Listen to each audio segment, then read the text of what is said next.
Alhamdulillah selesai kita membaca Ar-Ratibul Haddad. InsyaAllah sementara menunggu Ustaz Muhyiddin untuk tiba ke platform kita ini, uh, ingin saya memberitahu bahawa pada Oktober ni insyaAllah kita akan adakan kelas bahasa Arab. Jadi berselang-seli dengan kuliah penuntut hidup bahagia ni, syarahan penuntut hidup bahagia ni, berselang-seli dengan kelas bahasa Arab. Kelasnya akan seperti kita cadangkan tu menggunakan perkataan yang biasa kita guna dalam solat pada sehari-harian kita, tapi menggunakan perkataan tu macam mana kita nak gunakan dia dalam conversation, dalam percakapan harian kita dalam bahasa Arab. Jadi perkataan diulang-ulang setiap hari untuk kita mudahkan kita hafal dan juga kita memahami solat itu. Nantikan insyaAllah kita akan keluarkan tarikhnya lah, bermula pada rasanya Oktober ataupun awal November insyaAllah, dan akan berselang-seli dengan siri pembacaan kitab ni insyaAllah. Baik, kita masih menunggu. Minggu lepas kita berhenti sehingga bab maksiat menyebabkan manusia celaka dan hina. Maksiat menyebabkan manusia celaka dan hina. InsyaAllah kita akan sambung dengan bab itu pada hari ini.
Kita masih menunggu Ustaz Muhyiddin untuk tiba ke platform kita. InsyaAllah kita bagi masa.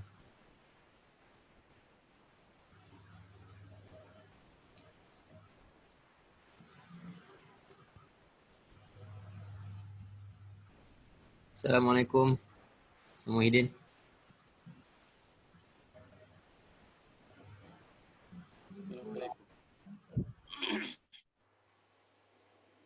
Assalamualaikum warahmatullahi wabarakatuh.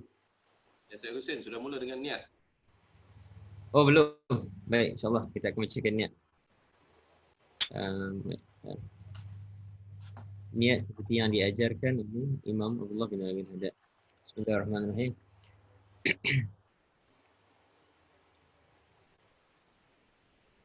Sebentar.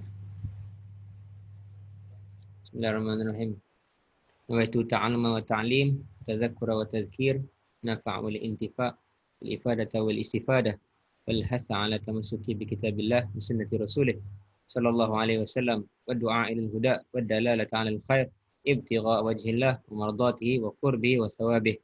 Aku berniat mencari ilmu dan mengajarkannya, mengingatkan dan diingati, memberi manfaat dan mengambil manfaat, memberi dan mengambil faedah, dan menolong manusia berpegang kepada kitab Allah dan sunnah Rasulullah SAW, dan mengajak kepada jalan petunjuk serta membawa kepada kebaikan, semata-mata ingin mencapai keredaan-Mu ya Allah, mendekatkan diri kepadamu dan mengharapkan pahala-Mu. Amin. Allahumma amin. Fadal. Bismillahirrahmanirrahim. Alhamdulillahirabbil alamin. Wassalatu wassalamu ala asyrafil anbiya'i wal mursalin sayyidina Muhammadin wa ala alihi wa sahbihi ajma'in. Alhamdulillah, segala puji bagi Allah Subhanahu wa taala yang mana sekali lagi kita dipertemukan untuk membaca karangan hasil buah fikir dan renungan Imam Abdullah bin Alawi al-Haddad yang merupakan untaian mutiara, yaitulah kitabnya Risalatul Mudzakarah, yaitu sebuah risalah yang tumpuannya adalah saling ingat mengingatkan, diterjemahkan sebagai penuntun hidup bahagia. Pada minggu yang terakhir, minggu yang sebelum ini, kita telah membahaskan tentang penghormatan terhadap orang-orang yang taat dan beramal saleh.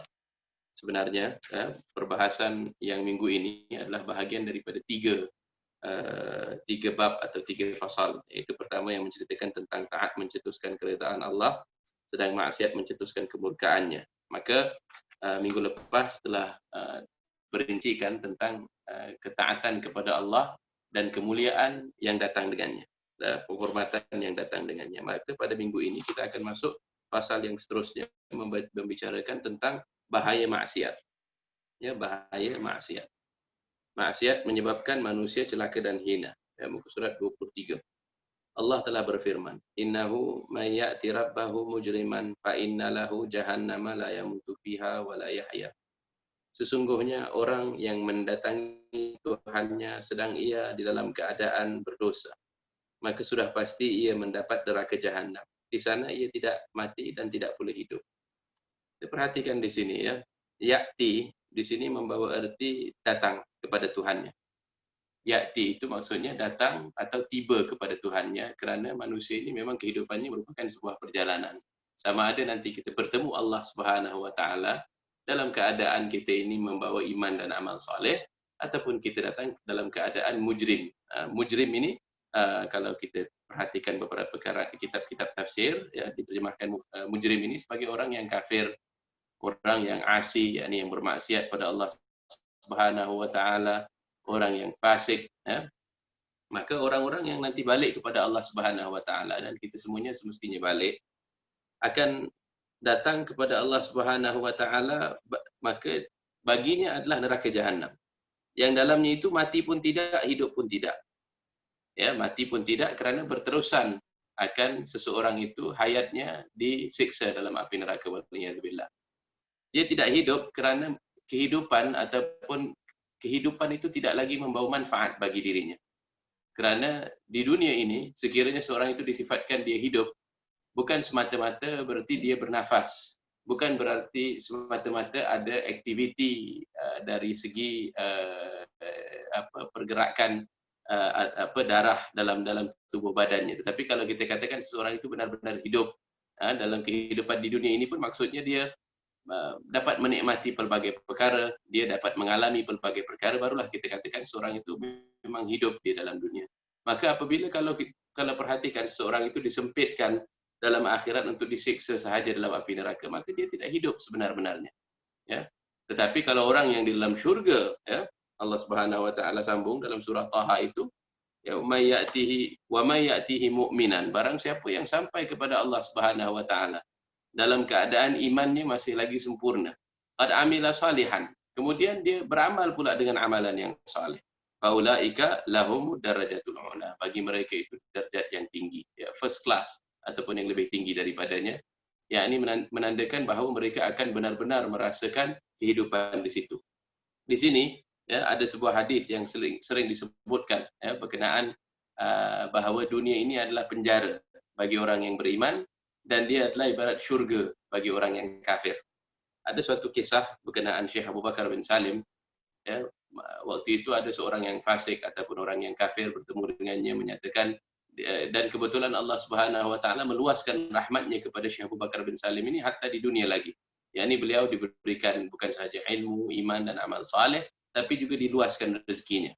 Maka diperhatikan, yakni harta yang Allah berikan kepadanya, yang ia berikan di jalan Allah Subhanahu wa taala, tetap kaya. Kemudian katalah orang kafir itu, bagaimana Allah Subhanahu wa taala boleh katakan bahawa dunia ini penjara bagi orang yang beriman dan syurga bagi orang yang kafir, atau kenikmatan bagi orang yang kafir. Sedangkan lihatlah perbezaan di antara kedua kita sekarang. Maka jawab Syekh Abu Bakar bin Salim, kalau kau tahu akan nasibku dalam akhirat kelak, ya, kau akan tahu dunia ini diperbanding dengannya adalah sebuah neraka, sebuah penjara. Dan kalau kau tahu nasibmu di akhirat kelak, maka sebenarnya dunia ini adalah tempat rehat bagimu. Ya, waliyadzubillah. Kemudian Allah Subhanahu wa taala telah berfirman lagi, am hasibal ladzina ya'maluna sayyi'at ayasbiquna sa'a ma yahkumun. Ya. Adakah orang-orang yang mengerjakan kejahatan itu mengira akan dapat mendahului, yakni yafutun, ya, mengalahkan kami, atau mengelak daripada hukuman kami. Sa'a ma yahkumun, membawa arti amat buruk putusan yang mereka berikan. Perhatikan di sini dalam satu ayat Allah Subhanahu wa taala menggunakan dua istilah yang merujuk kepada kira-kira ataupun menghakimi sesuatu atau menilai sesuatu. Pertama, hasibah, yakni dihitung, ya, orang-orang yang mengamal amal yang sayyi itu, amal yang buruk itu. Allah Subhanahu wa taala bertanya, ya, moga-moga mereka itu sedar diri mereka itu. Ya, adakah orang-orang yang berterusan melakukan maksiat ini? Maksudnya berterusan melakukan maksiat, berterusan meninggalkan segala yang wajib. Adakah mereka lakukan dalam keadaan mereka ini sangka mereka boleh mengelak daripada hukuman dan tindakan Allah Subhanahu wa taala? Maka Allah katakan kalau mereka sangka bahawa yakni bahawa mereka boleh mendahului hukum Allah atau boleh mengelak daripadanya, maka itu adalah perhitungan yang buruk, ya. Itu adalah perhitungan yang salah. Ya, ibarat seseorang itu, ya, katalah dia berterusan melakukan sesuatu perbuatan yang menyalahi undang-undang. Tetapi dia sangka mungkin dia boleh berterusan lakukannya kerana ada kemungkinan besar dia akan bebas daripada tindakan undang-undang. Ada kemungkinan besar dia tidak akan ditindak. Jadi itu maksudnya perhitungan. Dia rasa mungkin dia teruskan begini, kemungkinan mungkin dia lepas, kemungkinan mungkin dia tidak ditangkap dan sebagainya. Itu adalah satu kemungkinan di atas muka bumi. Tetapi dengan Allah Subhanahu wa taala, walau sebesar darah, Allah Subhanahu wa taala itu tidak akan lupa. Sami'un basirun mutakallimun, bahawa Allah Subhanahu wa taala itu Maha mendengar lagi Maha melihat, dan Allah Subhanahu wa taala memiliki sifat kalam, yakni berkata ia, yakni menyampaikan segala perintahnya kepada manusia dan larangnya. Kemudian Allah Subhanahu wa taala berfirman, wa may ya'sillaha wa rasulahu faqad dhalla dhalalan mubina. Dan siapa yang tidak mematuhi Allah dan Rasulnya, maka sesungguhnya dia telah sesat jalan yang seterang-terangnya. Maksudnya apa? Kesesatannya itu adalah kesesatan yang nyata. Dhalalan mubin dalam Al-Quran itu boleh disifatkan dalam, kalau kita ikut literary device ataupun alat kesusastraan, terjemahan secara harfiah, yakni dia adalah suatu oksimoron. Ya, dalal dia adalah kesesatan, mubin jelas. Seseorang itu boleh jadi kesesatan itu tidak nyata. Itu berarti seseorang itu yang mungkin dia tertipu, ya, terpedaya, ataupun perkara itu di antara yang benar dan yang batil adalah samar-samar, yang dipanggil mutasyabih, samar keliru di antara yang benar dan batil.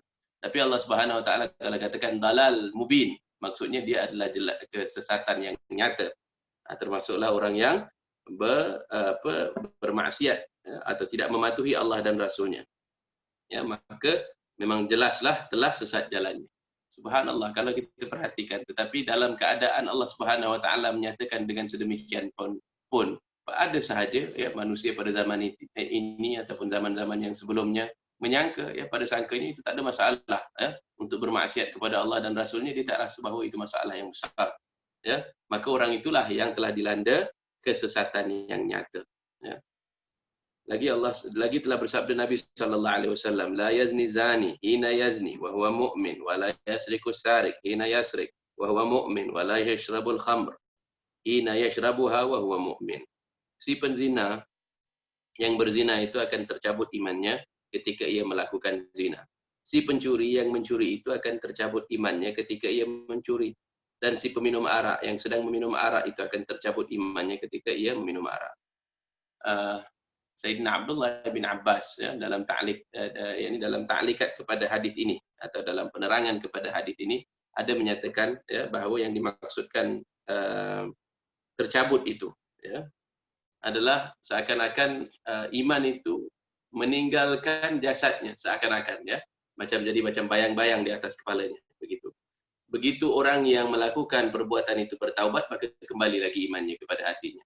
Tapi sekiranya ia berterusan melakukan hal demikian, berterusan melakukan maksiat, sampai ia berani melakukannya, waliyadzubillah, atau sampai ia merasakan ia tidak salah, maka boleh jadi kufur pada satu peringkat, bil khusus bila dinyatakan dengan kata-katanya. Ya. Walhasil, ya, kita perhatikan di sini bahawa iman itu adalah suatu sifat, suatu kualiti dalam diri seseorang yang menjadikannya mengelak daripada melakukan maksiat. Iman itu, ya, Allah Subhanahu wa taala sebutkan dalam surah Al-Anfal. Innamal mu'minun, sesungguhnya orang-orang yang beriman, orang-orang yang membawa iman. Alladzina idza dzukirallah, adalah orang-orang yang bila disebut nama Allah, disebut nama Allah, wajilat qulubuhum, hati mereka jadi berhati-hati, hati mereka jadi takut. Wa idza tuliyat alaihim ayatuhu, dan apabila dibacakan kepada mereka akan ayat-ayat Allah Subhanahu wa taala, apa jadi? Zadatuhum imana, akan bertambah iman mereka, akan semakin mengukuh hati mereka, semakin kukuh iman mereka. Wa ala rabbihim yatawakkalun, dan mereka itu bertawakal kepada Tuhan mereka. Perhatikan di sini, maka Allah Subhanahu wa taala sebutkan bahawa orang-orang yang beriman itu hati mereka hidup. Hati mereka itu, kalbu mereka itu adalah alat ruhani yang boleh yang maksudnya dengan tersebut sahaja nama Allah Subhanahu wa taala jadi takut mereka. yakni mereka meyakini akan perkara-perkara yang gaib. Ya, mereka meyakini akan Al-Quranul Karim itu, dan Al-Quranul Karim itu memberi kesan langsung kepada kalbu mereka, menambahkan iman mereka, mengukuhkan akannya. Maka apabila alat rohani mereka itu kuat, maka dia akan membuahkan amal ketaatan. Dan apabila kekuatan rohaninya itu lemah, ataupun kalbu mereka itu lemah, dia semakin malap, maka barulah nanti perkara maksiat itu dia boleh tercebur juga, atau dia boleh terjerumus kepadanya. Telah bersabda Nabi alaihi salatu wassalam, "Idza adnabal abdu dzamban kana nuktatan sauda fi qalbihi, wa in ada zada dzalika hatta yaswadda qalbuhu, fadzalika qauluhu ta'ala kalla bal rana ala qulubihim ma kanu yaksibun." Apabila seseorang hamba melakukan sesuatu dosa, akan termeterai, akan tercatat ke atas rupa hatinya itu satu titik hitam. Jika ia kembali melakukan dosa itu lagi, titik hitam itu akan bertambah lagi sehingga akhirnya hitam seluruh muka hati itu.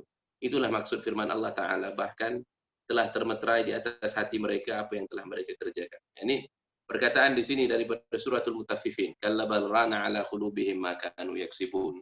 Perkataan rana, kalau kita periksa misalnya tafsir Al-Baghawi menceritakan di situ, rana itu adalah suatu kata fi'il yang membawa erti ghalabah, atau menguasai sesuatu, menakluki sesuatu. Umpamanya, ya, minum arak itu menakluki akal seseorang atau menguasai akal seseorang. Yakni pada awal mula seseorang itu meminum arak, barangkali kesedarannya masih ada, akalnya masih kuat, tapi secara beransur-ansur dia pun tidak tahu apakah titiknya, yang mana kemudian sesudah itu dia hilang pertimbangannya. Begitu juga dosa. Yakni pada awal mulanya apabila satu titik ataupun dua titik, ya, barangkali akan ada ciri-ciri keimanan dalam diri seseorang itu yang merupakan rasa bersalah. Ya, rasa bersalah itu, rasa ingin taubat, rasa menyesal akan perbuatannya itu tanda imannya hidup. Tapi kalau dia paksakan juga dirinya, lakukan juga akan dosa itu, maka akan bertambah titik hitam itu. Sedar tak sedar, nanti akan penuh daripada titik hitam. Dan sekiranya penuh daripada titik hitam itu, matilah kalbunya. Dan apabila matilah kalbunya, maksudnya dia adalah seseorang yang nanti tidak boleh mempercayai hatinya untuk mengetahui sesuatu itu benar ataupun silap. Ya, kallabal rana ala qulubihim. Ya, dan ayat ini suratul Mutaffifin menceritakan dalam ayat-ayat yang sebelumnya tentang orang-orang yang menipu dalam jual beli. Ya, wailul lil mutaffifin alladzina idza ta'alu 'alan nasi yastawfun wa idza kaluhum aw wazanuhum yukhsirun. Allah menceritakan, ya, celakalah bagi golongan mutaffifin, yang kemudian Allah berikan sifat-sifat mereka. Idza kalu 'alan nasi yastawfun. Bila mereka menimbang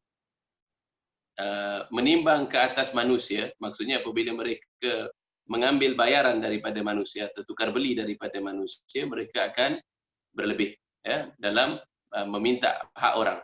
Tetapi apabila mereka ditimbang, mereka akan beri yang kurang daripada hak orang. Sebab itu Allah Subhanahu Wa Taala menyatakan tentang mereka ini, ala innahum, yakni bukan wazanuhum yukhsirun kalla, ala yadhunnu, adakah mereka itu tidak mengetahui bahawa mereka ini nanti akan dibangkitkan oleh Allah Subhanahu Wa Taala untuk ditimbangkan oleh Allah Subhanahu Wa Taala. Ala yadhunnu ulaika annahum mab'utsun, ya. Adakah mereka ini tak sangka nanti akan dibangkitkan, nanti akan dimainkan semula, ditunjukkan segala perbuatan mereka. Kemudian Allah ceritakan sebab musabab, ya, sebab musabab mereka berani menipu manusia. Sebab musabab mereka tidak takutkan Allah Subhanahu Wa Taala adalah kerana hati mereka telah mati, ya. Kerana hati mereka telah dikuasai oleh bintik-bintik hitam itu, sehingga ia tidak lagi mampu berfungsi dengan sepatutnya. Dan kita perhatikan para sahabat Nabi SAW di Mekah dan kemudian di Madinah, itu adalah golongan yang hati mereka sangat sensitif. Ya, hati mereka sangat sensitif dan sangat sedar akan Allah Subhanahu Wa Taala. Sebab itulah mereka terpilih untuk menjadi khaira ummah, sebaik-baik umat untuk umat manusia. Telah bersabda Nabi SAW, qaswatul qalbi min kathrati dzunub. Hati itu menjadi keras disebabkan terlalu banyaknya dosa. Dalam perumpamaan kerasnya hati itu Allah Subhanahu Wa Taala nyatakan dalam suratul Baqarah, tsumma qasat qulubuhum, ya. Kemudian telah keraslah hati mereka. Fahyakal hijarah. Jadilah hati mereka itu seperti batu. Dan kita sangka hati yang keras seperti batu itu dah cukup keras. Tapi Allah Subhanahu Wa Taala ingin menyatakan bahawa hati manusia kalau dia mengeras, dia lebih keras daripada au asyaddu qaswah, Allah katakan. Bahkan ia lebih keras lagi daripada batu. Sebab ya, sekeras-keras batu itu, ya, Allah katakan fa inna minal hijarati, ada di antara batu-batu itu sekiranya dipecahkan boleh keluar air daripadanya. Ada pula daripada batu itu yang air menembusinya. Dan ada pula daripada batu itu yang ia tunduk kepada Tuhannya, ya. Berguling tunduk ia kepada Tuhannya. Sedangkan manusia, ya, yang hatinya dibuat daripada darah daging, ya, atau yakni zahirnya, boleh jadi dia tidak pernah menangis, ya, kerana takut akan Allah Subhanahu Wa Taala. Ya, boleh jadi hatinya tidak pernah pecah hasil dari takut akan Allah Subhanahu Wa Taala. Boleh jadi dia tidak pernah tunduk akan Tuhannya. Sabdanya Nabi sallallahu alaihi wasallam, innal 'abda la yuhramu rizqa li dzambin yusibu. Sesungguhnya seseorang hamba itu akan terhalang dari mendapat rezekinya disebabkan dosa yang dilakukannya, ya. Di sini rezeki tentulah boleh dimaksudkan zahir dan batin. Sebab manusia itu adalah zahir dan batin. Rezeki zahir itu makan dan minum, ya, dan pakaian. Rezeki zahir itu adalah harta dan wang dan sebagainya. Rezeki batin itu termasuklah ketenangan. Rezeki batin itu termasuk iman. Rezeki batin itu termasuklah maqamat. Ya, ini hal-hal yang diketahui oleh hati. Ini orang-orang yang rezeki yang sangat kaya dari rezeki batinnya itu diberikan Allah Subhanahu Wa Taala taufik, diberikan barakah dalam waktu. Wah, itu semuanya petanda dia mendapat rezeki daripada Allah Subhanahu Wa Taala dengan tiada hentinya. Jadi boleh jadi seseorang itu diharamkan rezekinya zahir maupun batin. Yani kalau kesan daripada dia melakukan maksiat kepada Allah Subhanahu Wa Taala, ya, dia memperbanyakkan dosanya, maka akan disempitkan rezekinya. Termasuklah rezeki waktu. Ya. Allah Subhanahu Wa Taala telah berfirman kepada Nabi Musa alaihi salam, wahai Musa, yang pertama mati dari makhluk-makhlukku ialah iblis yang terkutuk. Sebab dialah orang yang pertama menderhakaiku. Lantaran itu sesiapa yang menderhakaiku, kuanggapnya sama dengan orang yang mati. Ya, kita tahu bahawa iblis itu dari segi kehidupannya terus hidup. Ya, ini walaupun dia diusir daripada hadrat Allah Subhanahu Wa Taala, walaupun ia dicabut dan kemudian direjam daripada pangkat dan kedudukannya, ia tetap hidup. Tetapi hidupnya dalam keadaan mal'un, dilaknat oleh Allah Subhanahu Wa Taala. Bagaimana ia boleh ingin berterusan hidup dalam keadaan dilaknat oleh Allah Subhanahu Wa Taala? Ya, Nabi Adam alaihi salam, ya, yang tidak disebut pun bahawa Nabi Adam alaihi salam itu dilaknat oleh Allah Subhanahu Wa Taala. Ya, hanya sahaja diperintahkan untuk turun, ya, ke atas muka bumi. Perhatikan bagaimana penyesalannya pada Allah Subhanahu Wa Taala. Bagaimana dia langsung taubat kepada Allah Subhanahu Wa Taala. Fatalaqa Adam min rabbih kalimat. Dan sampailah Allah Subhanahu Wa Taala berkenan memberikan kalimah, yakni kalimat-kalimat apa yang ingin dia katakan kepada Allah, apa yang patut dia katakan kepada Allah Subhanahu Wa Taala. Kemudian Allah menerima taubat Nabi Adam alaihi salam. Yakni Nabi Adam alaihi salam selaku makhluk Allah Subhanahu Wa Taala yang abid, yang merendah diri kepada Tuhannya, yang kasih akan Tuhannya, dia tidak akan bertahan untuk berterusan dalam keadaan maksiat. Tapi syaitan iblis itu daripada zaman Nabi Adam alaihissalam sehinggalah zaman kita sekarang, sehinggalah hari akhirat tidak akan pernah bertaubat pada Allah Subhanahu Wa Taala, maka hiduplah ia seakan-akan mati sebab dia sentiasa dalam keadaan terlaknat. Ya waliyadzubillah. Jadi matilah dia. Ya, manusia pun ada yang begitu. Maksudnya yang senang hati dengan keadaan kehidupannya yang terkutuk. Ya, senang hati dengan kehidupannya yang tak ada makna. Ya. Sebab itu kata orang Barat, ya, macam satu filsuf mereka menyatakan bahawa bagi mereka, sebab mereka telah lama hilang kepercayaan kepada agama, mereka katakan kehidupan ini memang tidak bermakna. Kehidupan ini absurd, ya, tidak masuk akal, tak ada makna dalamnya. Dan segala perbuatan mereka, segala kerja mereka itu tak ada maksudnya. Jadi ibarat Sisyphus, ya, kata Albert Camus yang tolak batu atas bukit, kemudian sampai ke bawah bukit, dibiar ia berguling sampai ke bawah. Ambil lagi batu yang lain ke atas. Tapi dia katakan kita sepatutnya bayangkan bahawa Sisyphus itu bahagia. Ya, padahal kita tahu, ya, kerana kita ini disuruh bayangkan dia seakan-akan bahagia, dia tidak bahagia. Bagaimana seorang yang telah putus harap akan rahmat Allah, yang telah menidakkan iman, yang telah menidakkan kepercayaan kepada Tuhan itu boleh bahagia? Ya, hanya sesungguhnya itulah kehidupan yang dipanggil kehidupan yang penuh tragik, yang telah mati pada hakikat. Berkata Sa'id bin Al-Musayyab rahimahullah, tiada kemuliaan yang dicapai oleh hamba-hamba Allah bagi dirinya seumpama membuat ketaatan kepada Allah Subhanahu Wa Taala. Yang ini tak ada pangkat yang lagi besar. Ya, kalau kita dapati diri kita, Allah Subhanahu Wa Taala mudahkan kaki kita untuk bergerak ke tempat-tempat ibadah. Kalau Allah perhatikan kita, kalau kita perhatikan diri kita dalam rumah kita, kita jadikan ia tempat menyembah Allah. Kita perhatikan setiap bilik dan ruang dalam rumah kita itu ada bekas sujud kita. Di setiap anak tangganya ada tempat kita baca zikir ini, wirid ini, maulid dan sebagainya. Kita dapati bahawa dalam kereta kita juga dijadikan tempat beribadah kepada Allah Subhanahu Wa Taala. Maka itu semuanya Allah, itu adalah kemuliaan, ya, pangkat yang besar yang Allah kurniakan pada kita sebenarnya, walaupun kita tak sangka. Ya, yakni kalau kita dapati Allah jadikan kita mudah untuk berbuat taat.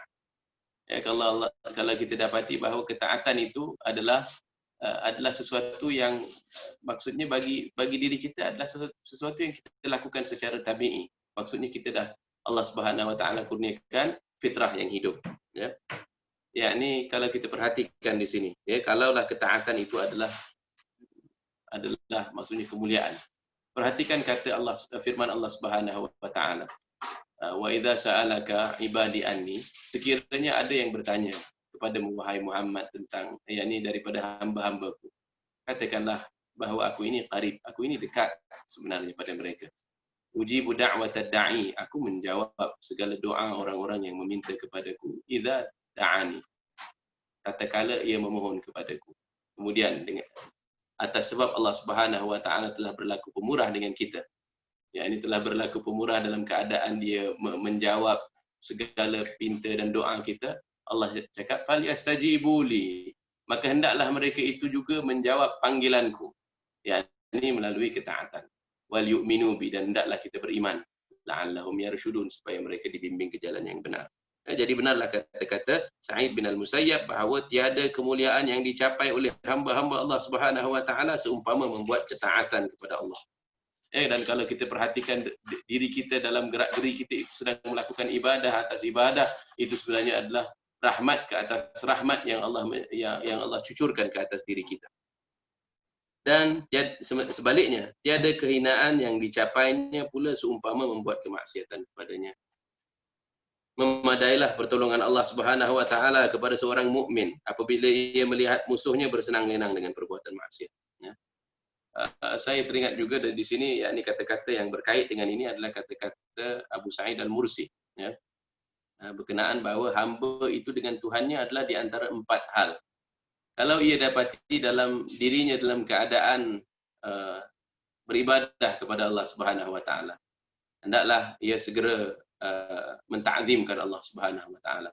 Sebab maksudnya apa? Kalau kata kita perhatikan, kita sedang bermunajat, kita sedang berdoa, kita sedang baca kalam Allah, kita sedang berzikir, kita sedang solat dan sebagainya, cepat-cepat kita takzimkan Allah Subhanahu wa taala, sebab kita itu sebenarnya sedang munaji rabbih, kita sedang berhadap dengan Tuhan kita yang Maha mendengar.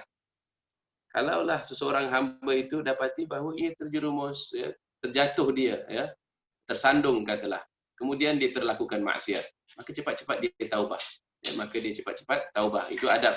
Jadi adab bila kita, yakni dengan Allah Subhanahu wa taala, adab itu ada 4. Bila kita tengah beribadah, ta'zimkan Allah. Bila kita dapati diri kita sedang bermaksiat, lagi baik bila kita sebelum bermaksiat sedar. Tapi kalau kita sedar masih dengan bermaksiat, ya, langsung sepatutnya kita bertindak dengan sifat malu. Allah Subhanahu wa taala Maha melihat dan Maha mengawasi dan Maha mengetahui. Ya, sepatutnya kita langsung malu dan bertaubat pada Allah Subhanahu wa taala. Dan ketiganya adalah bila mana kita dapati Allah Subhanahu wa taala sedang mencucurkan dan mencurahkan rahmat-Nya kepada kita. Yakni menghujankan rahmat-Nya kepada kita. Saat itu yang wajar, yang paling layak untuk kita lakukan, yakni yang adab yang sesuai adalah syukur. Yakni sebab kita ini tak ada apa-apa. Kita ini hamba Allah Subhanahu wa taala yang fakir, yang hina. Yakni yang segalanya itu adalah pemberian Allah. Yang kita ini hanya menerima, kita tak ada apa-apa. Yang ini yang Maha Kaya itu Allah. Jadi sekiranya Allah yang Dia kurniakan kepada kita, kita sedang beribadah, ta'zimkan Tuhan kita. Kalau kita dapati dalam keadaan kita ini dhaif, kita bergantung kepada Allah, Allah yang memberikan segala sesuatu, tetapi sanggup kita melakukan maksiat, saat itu kita patut taubat. Dan kalau kita dapati Allah Subhanahu wa taala berkenan dan Dia berhak untuk memberikan rezeki, ya, daripada jalan yang tak disangka, tanpa dihisap. Yakni kalau manusia memberikan seseorang itu pinjaman, dia layak mendapat balik. Kalau seseorang itu yakni menawarkan pekerjaannya kepada seseorang, yakni menawarkan tenaganya, yakni dia menjual katalah yakni barangan yang ia buat, ataupun dia yakni bertukar beli, meniaga, ataupun dia bekerja kepada seseorang, maka dia berhak untuk menuntut gajinya, upahnya. Tapi kalau orang yang memberi itu adalah orang yang kaya, yang bermurah hati, maka dia berhak untuk beri tanpa menuntut apa-apa, ya. Jadi Allah Subhanahu wa taala yang tiada keperluan kepada kita boleh jadi, ya. Sebab Dia Maha Kaya, ya, perbendaharaan langit dan bumi itu adalah miliknya. Maka Dia berkehendak untuk memberikan kepada kita apa yang kita buat, kita syukur. Ya, itu yang selayaknya untuk hamba buat. Ya, syukur pada Allah Subhanahu wa taala. Ya, jangan buruk sangka, ya, jangan kita buruk sangka kalau Allah Subhanahu wa taala beri nikmat, maka kita kata ini ujianlah ni. Lah, kita syukur pada Allah Subhanahu wa taala. Ya, ini syukur itu adalah dengan pertama mengiktiraf ia dari Allah. Ya, jangan kita sangka dan kita maksudnya kita sabitkannya kepada usaha kita. Sebab kita memang layak dapat. Jangan begitu. Hamba tak selayaknya kata begitu. Tapi kita syukur. Ya, ini mengiktiraf dia daripada Allah. Kemudian kita mengucapkan puji dan puja kepada Allah, yakni bersyukur. Termasuklah kepada yang asbabnya, yakni seperti kalau katalah kita dapat hasil nikmat itu melalui manusia, kita berterima kasih kepada manusia itu. Dan ketiga, ya, adalah kita gunakan nikmat itu sebab yang selayaknya bagi seorang hamba. Yang selayaknya bagi seorang hamba apabila tuannya telah memberikan sesuatu pemberian adalah menggunakan pemberian itu dengan sebaik mungkin sesuai dengan rida Tuhannya. Dan keempat adalah apabila Allah Subhanahu wa taala berkehendak untuk menguji kita dan Dia sememangnya layak menguji kita sebab kita ini miliknya. Kita depaninya dengan sabar, ya, dengan sabar. Dan kalau kita mampu dengan reda. 4 sahaja adab manusia dengan Tuhannya, barulah kita menyadari akan kehambaan kita dengan Allah Subhanahu wa taala. Berkata Muhammad bin Wasi', dosa yang bertimpa-timpa akan mematikan hati. Ya, jelas, ya. Dosa yang bertimpa-timpa akan mematikan hati. Setengah para salaf berkata pula, jika anda membuat maksiat terhadap Allah, sedang anda yakin bahawa Allah Subhanahu wa taala melihat kelakuan anda itu, maka anda adalah orang yang telah mengejek-ngejek Tuhan, ya, yastahin, ya, mencela Tuhan, ya, ni mengejek-ejek Tuhan. Ya, ni Allahu akbar. Bagaimana boleh kita sanggup berterusan melakukan maksiat kalau kita tahu Allah melihat kita? Dan jika anda membuat maksiat sedang anda yakin pula Tuhan tidak melihat kelakuan anda itu, maka sebenarnya adalah Anda ini seorang kafir. Bahwa Anda telah menafikan sifat yang wajib bagi Allah Subhanahu wa taala, Maha mendengar daripada segala sesuatu, Maha melihat dan Maha menghitung dari segala sesuatu. Wuhaib bin Al-Warad pernah ditanya, adakah orang yang melakukan maksiat itu boleh merasakan kelazatan beribadah? Jawabnya tidak. Demikian pula orang yang bercita-cita untuk melakukan maksiat. Jadi Imam Haddad dan kemudian setengah para salaf salih berkata perbuatan maksiat itu adalah utusan bagi sifat kufur. Ya, sebelumnya kata daripada Wuhaib bin Al-Warad tentang orang yang melakukan maksiat itu tidak akan merasakan kelazatan beribadah. Ya, sebab kita harus tahu perkataan maksiat ini adalah melakukan keingkaran kepada Allah Subhanahu wa taala itu dalam keadaan sedar. Nah, itu maksiat. Tak kiralah berapa kecil pun.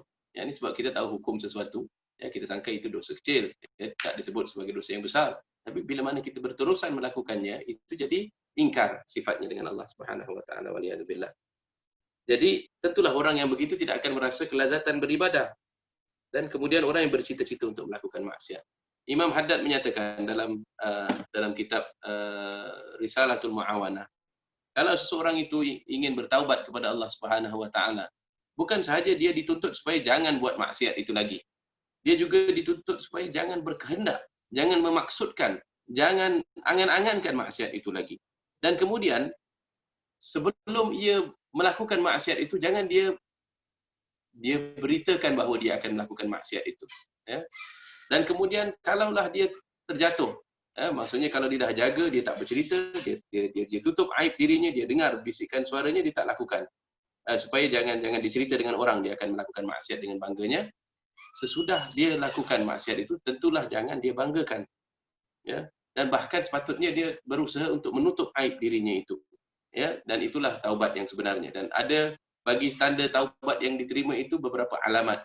Ya. Di antaranya adalah apabila seseorang itu menjauhi daripada orang-orang yang mengakibatkan dia terjatuh kepada itu dan meninggalkan tempat-tempat yang merupakan punca maksiat itu. Baik. Kemudian setengah para salafun salih berkata perbuatan maksiat itu adalah utusan bagi sifat kufur, baridul kufur. Yani barid ini, ya, macam kita bayangkan seorang postman, ya, ataupun ya utusanlah, ya, messenger. Kufur dia tidak mudah untuk yakni syaitan dia telah ablas, dia telah putus harap untuk membuat orang-orang Islam ini jadi kufur. Yakni kecuali ada setengah-setengahnya lah sahaja, ya, mungkin yang terkeliru, yang tidak belajar tauhid, yang tidak kenal Allah Subhanahu wa taala. Tapi kalau rata-ratanya orang itu orang yang kenal Allah, kenal Nabi Muhammad sallallahu alaihi wasallam, maka jarang dia akan melakukan kufur secara nyata. Jadi bagaimana caranya syaitan untuk mengirim utusannya, ya, supaya lambat laun ke situ juga kita adalah melalui perbuatan maksiat. Yani dengan perbuatan maksiat hati menjadi hitam daripada noktah kecil. Kemudian daripada noktah kecil itu dia mengeraskan hati. Apabila hati keras dan orang tak bertaubat jadi mati. Apabila hati mati, ya, apalagi yang tak boleh dipesan, apalagi yang tak boleh dibisik, ya, termasuklah kufur kepada Allah Subhanahu wa taala. Waliyadzubillah. Sebaliknya, ya, kalau kita perhatikan, kalaulah maksiat itu adalah utusan bagi sifat kufur, maka kita bayangkan yang sebaliknya. Amal ibadah itu juga ada yang mengirimnya. Ya. Maksudnya kalaulah maksiat itu ada yang mengirimnya, itu sifat kufur, amal ibadah itu juga ada yang mengirimnya, yaitulah mahabbah dan ridha. Sebab itu yang tertinggi. Ya, mahabbah dan ridha itu adalah utusan, ataupun yakni amal ibadah itu adalah utusan bagi makam mahabbah dan ridha. Yakni orang yang berterusan melakukan ibadah, lambat laun dia akan jatuh cinta kepada Tuhan. Orang-orang yang bangun malam, orang-orang yang jaga solatnya di awal waktu, lambat laun dia akan sedar. Yakni ini adalah maksudnya, umpamanya katalah walaupun dia tak rasa saat dia mengangkat tangannya bila melakukan doa, tapi kan tangannya itu adalah rakyat bagi hatinya. Hatinya yang menggerakkan tangannya. Kalau hatinya yang menggerakkan tangannya, kemudian dia kata amin, itu adalah kehendak hatinya untuk supaya dibersihkan hatinya. Lambat laun apabila sudah bersih, hasil daripada berterusan melakukan ibadah dan meninggalkan maksiat, lambat laun timbullah rasa-rasa seperti cinta dan yang selainnya kepada Allah Subhanahu wa taala. Kesimpulannya, maka tandanya seorang itu terhindar dari pandangan Allah Ta'ala dan terjerumus ke dalam kutukannya ialah perbuatan maksiat. Orang yang melakukan maksiat secara terus-menerus akan dikutuk oleh Tuhan dan dicintai oleh syaitan serta dibenci oleh sekalian orang yang benar-benar beriman. Ya, kalau kita perhatikan dalam suratul Hasyr, syaitan menceritakan kepada manusia, dia perintahkan manusia itu supaya kafir. Ya, dia tak selindung lagi. Kufurlah kamu kepada Tuhanmu. Kemudian nanti apabila manusia telah kafir akan Tuhannya, dia akan katakan, ana bari'um minka, aku tak ada kena-mengena denganmu. Syaitan nanti akan memisahkan dirinya daripada orang-orang yang kafir, dikatakan ana bari'um minka, aku tak ada kena-mengena denganmu. Sesungguhnya aku pun takut akan Tuhan. Ya, tapi itulah maksudnya syaitan itu telah dia telah dikutuk oleh Allah Subhanahu Wa Taala atas sifat takabur dan hasad. Takabur dan hasad merupakan sifat-sifat syaitaniah yang paling besar. Jadi dia pun sebenarnya terpedaya. Dia sangka bahawa dia cakap dia takut Allah Subhanahu Wa Taala itu kata yang benar, tapi dia pun bohong. Dia pun terpedaya.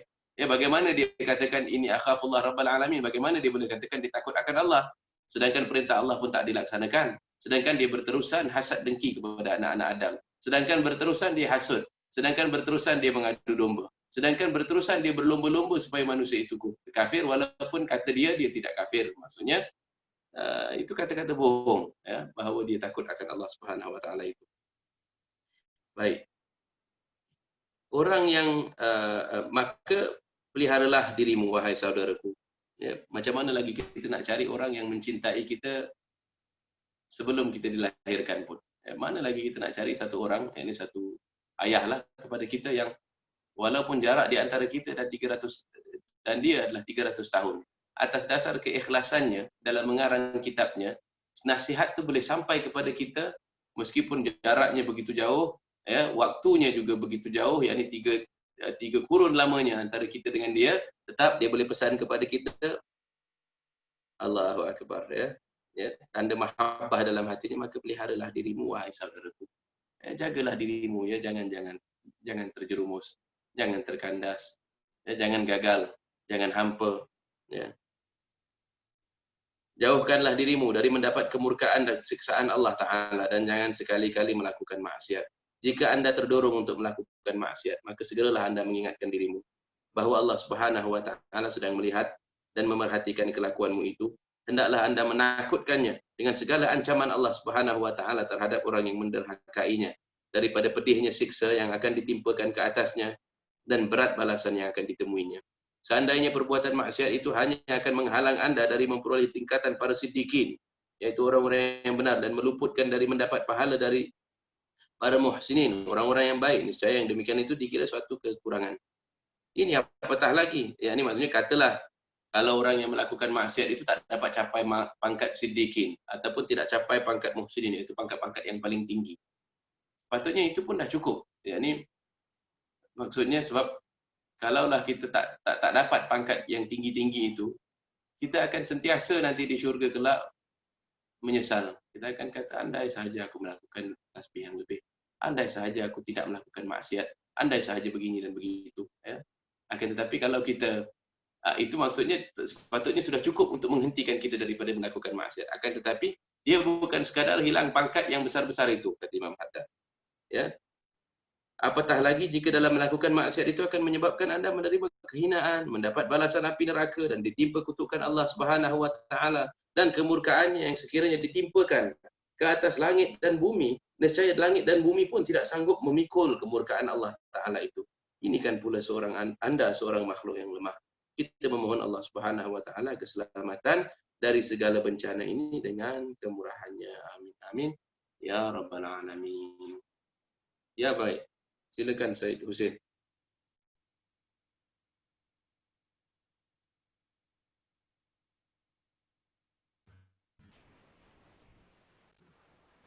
Jazakumullah khair, Ustaz. Baik, saya tengok ada soalan. Ada satu soalan ni ditanya, bagaimana caranya harus kita menangani bisikan jahat ketika ia pertama muncul di fikiran?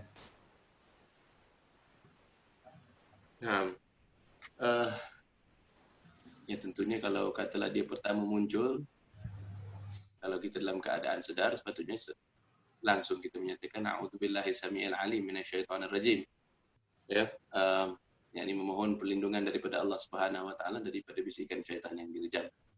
Dan sebab itulah Imam Haddad dan alim ulama kita, ya, berdasarkan daripada kenyataan hadis dan kenyataan Al-Quranul Karim, ya, mereka karang kitab-kitab macam ratib, ya, ratib Haddad, ratib atas, wirid latif. Sebab dalam Al-Quran pun Allah Subhanahu Wa Taala menyatakan apabila wa imma yanzaghannaka minasyaitan, dan sekiranya syaitan datang kepadamu dan berkehendak ia supaya engkau yakni melakukan maksiat kepadamu, waktu itulah kau mohon perlindungan daripada Allah Subhanahu Wa Taala. Kan tetapi kata Imam Al-Ghazali dalam Arba'in fi Usuluddin juga disebut oleh Al-Habib Ali bin Hasan Al-Attas dalam Syarah Ratibul Attas. Dia katakan kita harus umpamakan diri kita ini macam satu negeri lah. Ya, dalam satu negeri, dan negeri itu ada bentengnya, ada kubunya, yang mempertahankan kita punya sempadan-sempadan. Sekiranya sempadan-sempadan ini terbuka luas, maka akan mudah untuk seteru ataupun musuh memasukinya. Jadi Imam Al-Ghazali menyatakan apakah di antara lubang-lubang ataupun liang-liang yang melaluinya syaitan boleh memasuki seseorang itu adalah beberapa sifat-sifat mazmumah yang dengannya syaitan boleh mengawal manusia. Ya, jadi maksudnya kita harus kenal pasti apakah bentuk-bentuk, ya, serangan-serangan musuh itu. Pertamanya, sekiranya kita ini terkena penyakit hati, ya, seperti hasad dengki, itu adalah lubang yang paling besar. Ya, kalau kita ada maksudnya sifat hasad dengki, sifat takabur, sifat hikid, benci kepada sesama Muslim, kita perhatikan. Kita pun tahu, ya, kalau kita senang sakit hati pada orang, itu maksudnya kita perlukan rawatan. Kita perlu belajar cara-caranya untuk mengkikis, ya, dan mencabut sifat ini daripada diri kita. Keduanya, pintu marah. Kalau kita perhatikan, kita ini orang yang panas baran, cepat marah, lambat redup. Ya, cepat marah, lambat redup. Yang ini kita mudah dengan perkara-perkara yang kecil pun kita akan jadi cepat marah. Itu juga maksudnya kita perlukan rawatan. Sebab apa? Sebab apabila seseorang itu marah, dia jadi macam bola, permainan kepada syaitan itu. Dia boleh dikawal syaitan itu, apa sahaja dia berkehendak kita boleh lakukan. Ketiga, pintu paling besar syaitan adalah sekiranya kita ini ada sifat bakhil, kedekut. Maksudnya kita ini sukar untuk keluarkan sedekah, sukar untuk membelanjakan harta kita. Dan kita jangan terkeliru, jangan disangka orang kaya sahaja ada sakit bakhil ini. Orang miskin tak bakhil lah sebab dia tak ada benda yang nak dibakhilkan. Tapi punca kepada bakhil itu ada pada orang miskin maupun orang kaya, iaitu hubul mal, iaitu kecintaan kepada harta. Kecintaan kepada harta ini kalau kita tak buang, ya, melalui sedekah, melalui infak, ya, dan lain-lain jalan, maka itu juga pintu besar bagi syaitan. Sebab syaitan ini ya'idukumul fakar. Syaitan ini di antara senjatanya paling besar, dia menjanjikan kefakiran. Bila mana kita takut fakir, kita takut miskin, kita tak akan keluarkan harta di jalan Allah. Bila kita takut fakir, kita tak akan buat perkara-perkara yang wajib dan sebagainya. Itu ketiga. Keempat adalah dia akan memasuki hati kita, ya, di antara liang yang paling besar juga adalah kesukaan seseorang itu untuk berdebat. Dan yang berpunca daripada ta'assubnya kepada sama ada gurunya, ta'assubnya kepada mazhabnya, ya, walhasil sebenarnya ta'assub itu bukanlah penanda benar atau salah mazhabnya itu, ya, tetapi sifatnya yang merupakan tercela itu bagi seseorang itu, ya, pengikutnya, ya, sehingga kan dia mencela orang, dia suka berdebat dan sebagainya. Dan ini juga adalah pintu masuk syaitan. Sebab bila mana kita ada perasaan itu, nanti orang yang berbeza ideologi dengan kita, berbeza pegangan politik, berbeza hatta pasukan bola pun kita boleh jadikan itu punca untuk kita menghina, mencela, dan mengeluarkan kata-kata kesat dan keji. Kemudian adalah apabila dan ini semuanya adalah pintu-pintu yang syaitan memasuki seseorang. Sebab apa saya katakan tentang bila mana kita nak kita punya isti'adzah kepada Allah itu berkesan, kita mesti perhatikan dulu, ya, supaya diri kita tak ada kena sakit-sakit ini. Sebab ibaratnya kata Imam Al-Ghazali, kalau seorang itu tak rawat hatinya daripada segala penyakit ini, ya, dia ibaratnya macam syaitan ini ibarat katalah anjing liar. Kalau kita dengan anjing liar ini, kalau kita tak ada bawa makanan pada tubuh kita, tak ada daging dan sebagainya, maka kalaulah anjing itu datang mendekati kita, kalau dihalaunya pun lari terus. Akan tetapi sekiranya kita bawa bekas daging pada badan kita, ya, dan ada kesan baunya, maka anjing itu akan jadi berani sebab dia tahu apa yang dia kehendaki itu ada di situ. Begitulah juga syaitan. Yang ini sebab itulah kata orang, saya kalau nak maksiat ini saya akan sebut auzubillahi minasyaitonirrajim, auzubillahi minasyaitonirrajim, tapi tak jalan. Maksudnya kalau dia tahu bila mula-mula dia punya sifat dengki itu timbul, ni auzubillahi minasyaitonirrajim pun tak jalan. Ya, maksudnya apa? Sebab syaitan tahu nak tekan butang itu. Sebab kalau dia tekan butang itu mesti akan jalan, ya. Walhasil begitulah, maksudnya kita nak mengelak daripada terjerumus, ya, langkah yang paling baik adalah kita belajar penawar bagi hati. Ya, teruskan.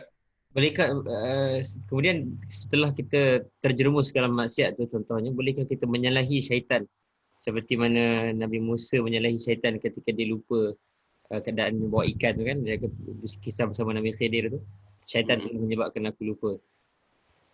Yalah, tapi kita perhatikan di situ. Maksudnya syaitan telah membuatkan dia lupa, tetapi syaitan bukan mengakibatkan dia membuat maksiat. sebab apa? Sebab hatinya dalam keadaan bersih. Hatinya dalam keadaan bersih. Jadi syaitan boleh kacau ujung-ujung tu jelah. Maksudnya tidak boleh menjatuhkan dia daripada melakukan yang wajib, meninggalkan yang wajib, ataupun melakukan yang haram dan sebagainya. Jadi maksudnya syaitan pun hampir putus harap. Bahkan sebenarnya kalau seseorang itu yakinnya cukup kuat, ya, yang itu pun kita perhatikan, yang lupa di situ bukan Nabi Musa. Nabi Musa dilindungi oleh Allah Subhanahu Wa Taala. Yang lupa itu adalah pengikutnya Nabi Musa alaihissalam, ya, yang mengiringi Nabi Musa alaihissalam. Sebab kalau seorang itu telah mencapai darjat siddiqin seperti Sayyidina Umar Al-Khattab, ya, syaitan akan mencari jalan lain apabila Sayyidina Umar lalu kepada satu jalan.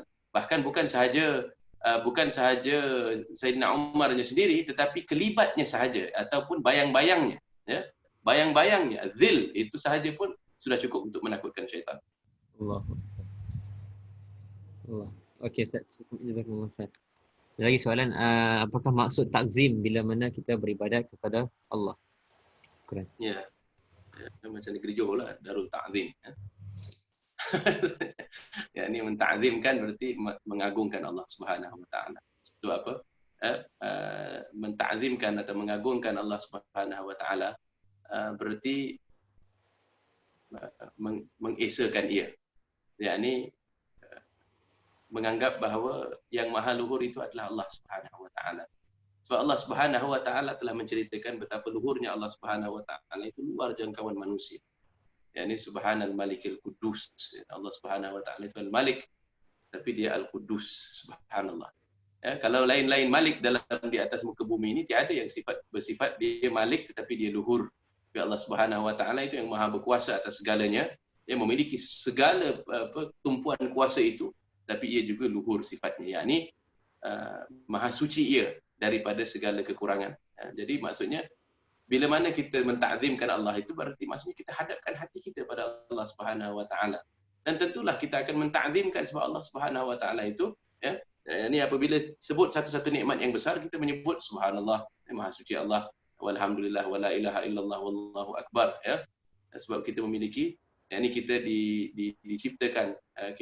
diciptakan oleh Tuhan yang maha agung dan maha luhur itu. Jadi mentakzimkan Allah Subhanahu Wa Taala dalam perbuatan itu. Dan tentulah di antara adab-adab ta'zim itu adalah khusyuk, dan fokus. Tentulah di antara adab yang ta'zim itu kita perhatikan je pada diri kita, apakah yang menjadi tempat pandangan Allah Subhanahu Wa Taala. Dan kalau ternyata tempat pandangan Allah itu adalah hati kita, kita akan bersihkan hati kita sesuai dengan hakikatnya, darjatnya sebagai tempat pandangan Allah Subhanahu Wa Taala. Soalan lagi, bagaimana cara nak ubah diri dari segi pemikiran dan perbuatan apabila dah merasa maksiat yang kita lakukan itu bukan satu dosa, dan adakah hawa nafsu puncanya? Ya, jadi kata Imam Haddad dalam Risalatul Ma'awanah, ya, Book of Assistance, kitab yang membantu kita.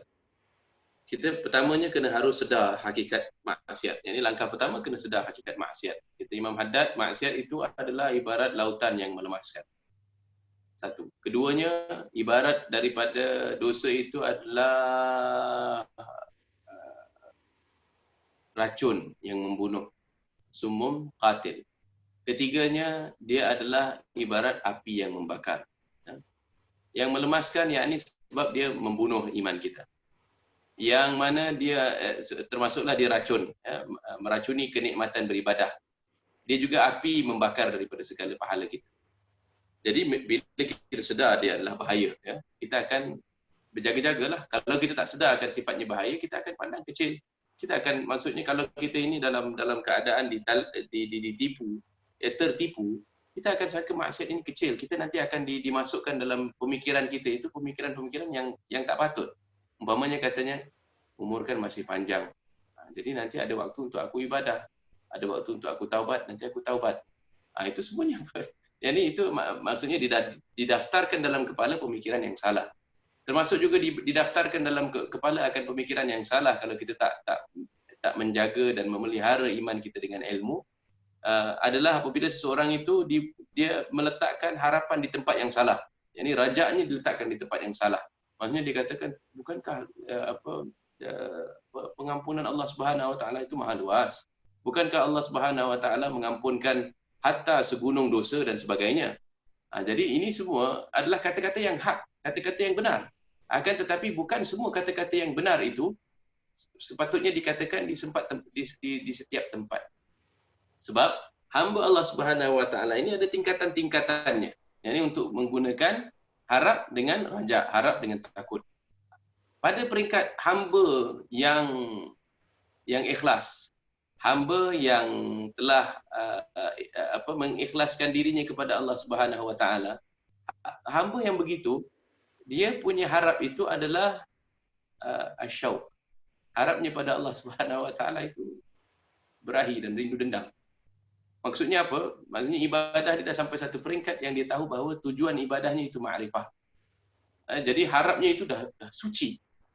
Dan takutnya pula adalah semata-mata ta'zim akan Allah Subhanahu Wa Taala, akan haibah Allah Subhanahu Wa Taala, betapa hebatnya Allah Subhanahu Wa Taala. Jadi hamba yang sudah mencapai derajat kenal arif billah. Jadi orang ini dah tak ditakuti melakukan maksiat, sebab dia dah maksudnya berusaha bertungkus lumus dalam sepanjang hidupnya, dan dia kenal benar akan Tuhannya, yang mana dia sudah merasakan ahwalat, dan yakni dia sudah merasakan ahwal daripada Allah Subhanahu Wa Taala yang mana manusia lain tak pernah merasakan. Jadi bila mana dia tahu bahawa dia telah diberikan kurniaan yang besar begitu oleh Allah Subhanahu Wa Taala, dia tidak akan sia-siakan peluang itu. Jadi orang ini yakni khauf dan raja sama sahaja baginya. Kepada orang yang mukmin yang hatinya semakin stabil, hatinya semakin stabil, dia ini adalah orang yang masih lagi ditakuti boleh terjerumus dalam kancah kemaksiatan. Maka orang ini dia harus pandai pakai balance di antara khauf dan raja, sebab dia jadi macam kedua-duanya itu macam sayap. Jadi maksudnya ada kalanya kalau diperhatikan dirinya malas melakukan ibadah, maka waktu itu dia pakaikan khauf, takut pada Allah Subhanahu Wa Taala. Tapi kalau diperhatikan ada kala dirinya pula adalah begitu takut dengan Allah Subhanahu Wa Taala sampai dia putus harap. Yang ini dia tak nak ibadah sebab dia terlampau takut. Maka waktu itu dia gunakan harap. Jadi kalau duanya itu dipakai ibarat sayap baginya, maka dia boleh boleh terbang kepada ufuk yang tertinggi. Tetapi yang ketiga adalah orang yang lebih banyak kemaksiatan. Maka orang ini wajar lebih banyak dipakaikan sifat khauf pada dirinya. Wajar dia pakaikan sifat khauf pada dirinya, sebab supaya dia jadikan khauf itu macam pemangkin ataupun jadi macam cemeti yang menggerakkan dirinya supaya dia bergerak ke arah taubat kepada Allah Subhanahu Wa Taala, sesuai dengan hadis qudsi oleh yang ini daripada Nabi sallallahu alaihi wasallam, menyatakan bahawa Allah Subhanahu Wa Taala tidak akan mendatangkan dua keamanan dalam diri seseorang, dan dua takut pada diri seseorang. Kalau seseorang itu diberikan sifat keamanan pada Allah, yakni rasa aman, rasa selamat daripada Allah Subhanahu Wa Taala untuk lakukan maksiat dan apa sahaja kehendaknya atas muka bumi ini, nanti di akhirat dia akan dibarangi ataupun akan disekalikan dengan takut. Yakni balasannya akhirat, takutlah dia nanti di akhirat bila mana dia menyaksikan kehidupan yang hakiki. Tapi orang yang di dunia ini penuh hatinya dengan sifat takut, yakni takut dia terjatuh, takut terkandas, takut dia tidak berupaya taubat kepada Tuhannya dan sebagainya, maka nanti dia pula akan diselubungi dengan keamanan di akhirat kelak. Bagaimanakah adab kita kepada satu pemaksiat yang jelas, dan kedua orang yang tidak tahu dia bermaksiat tapi merasakan dia benar? Ini jahil lah. Adab kita dengan orang-orang yang begini. Yang pertama kita yang menjadi tumpuan Imam Haddad adalah yang pertama mulanya pada diri kita, ya. Tapi yang kedua, maksudnya kalaulah kita ini dai ataupun kita ini guru, kita ini maksudnya ada atas dasar tanggungjawab kita kepada sama-sama muslim, ya kita harus pandailah untuk memainkan di antara khauf dan raja itu. Ini ya, pertamanya kita kena perhatikan bahawa ada landasan iman dan takwa dahulu atas kalbunya. Kalau dia tidak kenal Allah Subhanahu Wa Taala, jangan kita serang dia dengan khauf ataupun wara', khauf ataupun raja. Ya, misalnya kalau kita perhatikan, kalau orang ini tauhidnya pun tak kemana. Jadi maksudnya pokoknya itu, ya, benihnya pun tidak pernah ditanam dengan betul. Jadi yang perlu dibetulkan adalah tauhidnya, yakni pemahamannya kepada Allah Subhanahu Wa Taala. Dan kemudian kalau kita dapati dia ada iman pada Allah Subhanahu Wa Taala, walaupun dah malap, ya, walaupun perlu digilap dan sebagainya, waktu itu, ya, kita lakukan nasihat sesuai dengan kadarnya. Ya, tapi itu perlukan pengenalan, kemesraan dengan orang-orang yang sebegitu. Ya, ini maksudnya kalau kita tak berkesan lah, maknanya lebih kita kenal akan orang itu, lebih kita boleh memberi nasihat yang berkesan. Tapi nasihat yang berkesan ini ada macam-macam caranya. Ya, jangan dihinakan orang itu, ya, jangan kita maksudnya yalah, tapi perkara ini dia adalah maksudnya Nabi SAW telah percontohkan, ya, kepada beberapa para sahabatnya. Ada yang Nabi SAW gunakan teknik yang keras, ada yang Nabi SAW gunakan teknik yang lembut, tetapi itu menuntut kebijaksanaan, ya, wisdom akhirnya.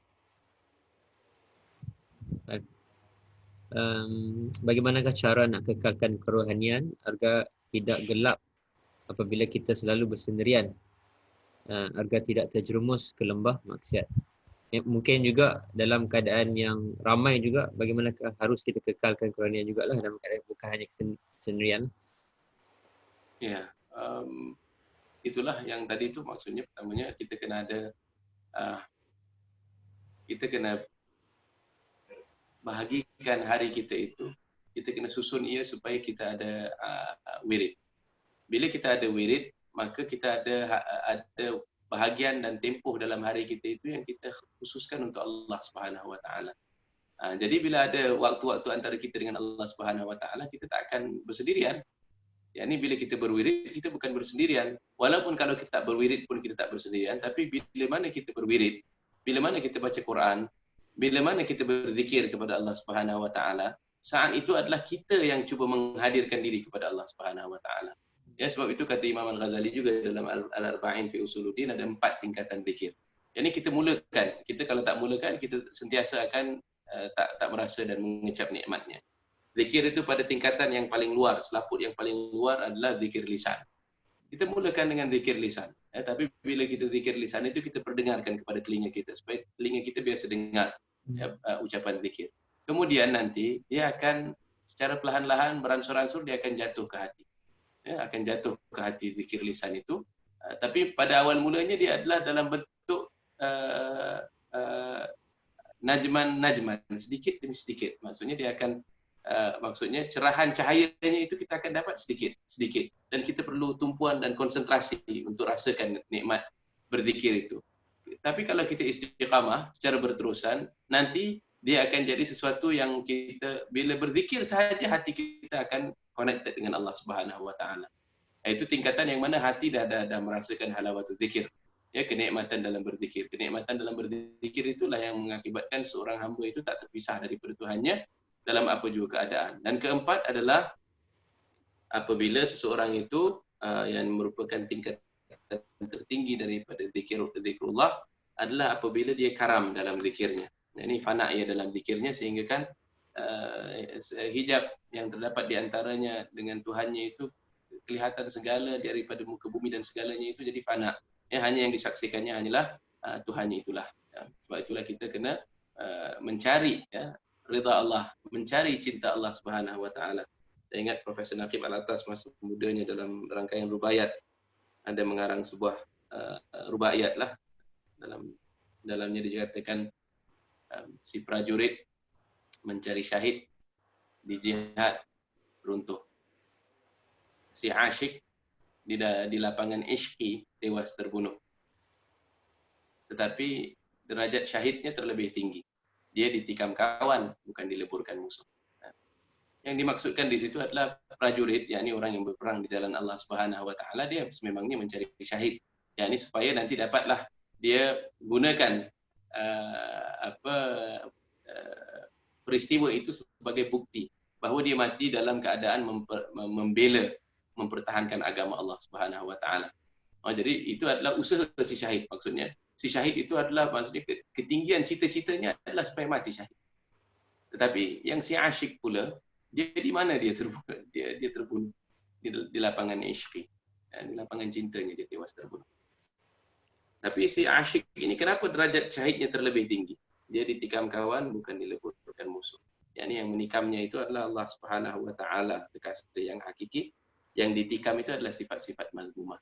Yang ditikam, yang dimusnah, yang dihapuskan adalah hijab di antara hamba dengan Tuhan. Bukan dileburkan musuh. Yani Allah Subhanahu wa taala lah yang menaikkan derajatnya sedikit demi sedikit si asyik. Yani kita jadilah orang-orang yang jujur dalam cinta kita dengan Allah Subhanahu wa taala. Orang-orang yang jujur dengan Allah Subhanahu wa taala, yang memohon cinta Allah Subhanahu wa taala. Tentulah dia tidak akan bermaksiat dengan sengaja, tentulah dia segan, dia malu dengan Allah Subhanahu wa taala seperti itu. Begitulah insyaallah.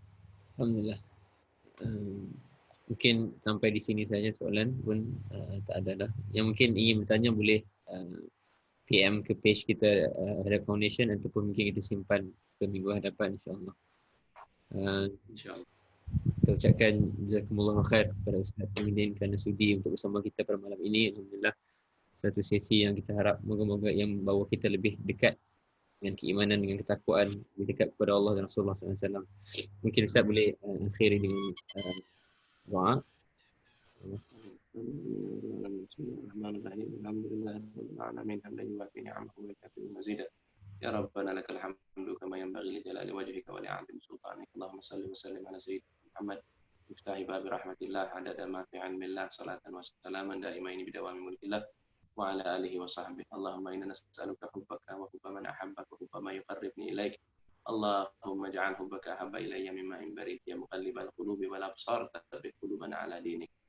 ربنا لا تؤاخذنا إن نسينا وأخطأنا ربنا ولا تحمل علينا إصرا كما حملته على الذين من قبلنا ربنا ولا تحملنا ما لا طاقة لنا به واعف عنا واغفر لنا وارحمنا أنت مولانا فانصرنا على القوم الكافرين ربنا آتنا في الدنيا حسنة وفي الآخرة حسنة وقنا عذاب النار بفضل سبحان ربك رب العزة عما يصفون وسلام على المرسلين والحمد لله رب العالمين. Alhamdulillah. Kita doakan semoga Ustaz Muhyiddin sentiasa sihat, sentiasa tidak jemu untuk mengajarkan kita ilmu, dan kita juga tidak jemu untuk duduk mentelaah ilmu daripada Ustaz, insya-Allah.